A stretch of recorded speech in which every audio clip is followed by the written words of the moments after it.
নমস্কার পাবলিক, আমি বিক্রম। আমার সাথে আছে একটা বন্ধু। আজকে যাচ্ছি হচ্ছে এক্সাম দিতে কলেজে। চলো তাহলে যাওয়া যাক। এই রাস্তাটা অনেকটাই খারাপ ছিল, এখন তো একটু সমান করেছে জেসিবি দিয়ে, আর নতুন রাস্তা তৈরি হচ্ছে, তো এর জন্য এই অবস্থা। যাদের বাড়ি দত্তবলিয়া তারা তো জানো এটা কোন রোড। আমাদের কলেজের সেকেন্ড সেমিস্টার চলছে। কি এক্সাম ছিল প্রথম দিন জানিও কমেন্টে। এই ঠাটা পড়া রোদ্দুরে যেতে হচ্ছে কলেজে, কেমন লাগে বলো তো।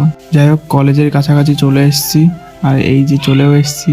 তো এখানে রয়েছে বাইক, আর এই যে ক্লাসে এসে দেখছি আলোচনা করছে যে সারা বছর না পড়ে এক্সাম দিতে চলে এসেছি আমরা। দেখা যাক কি হয়। এক্সাম তো কমপ্লিট, সবার মুখে হাসি, কারণ সবার এক্সামই ভালো হয়েছে ওর জন্য। আর এই যে চলে যাবো এখন বাড়ির দিকে এই রোদ্দুরে উঠতে উঠতে। বাইকের কাছে যে তোমাদের সাথে আবারও দেখা হচ্ছে। বন্ধুটা বললো এখনই বাড়ি যাবো না, দাঁড়া এখানে একটু রেস্ট নিয়ে নিই, তারপরে দেন বাড়ি যাব। এখানে কিছুক্ষণ রেস্ট নেওয়ার পরে এবার যাব বাড়ি। চলো তাহলে বাড়ির দিকে যা যাক। আর মিনি ব্লগটা কেমন লাগলো জানিও কমেন্টে। Tata, bye bye.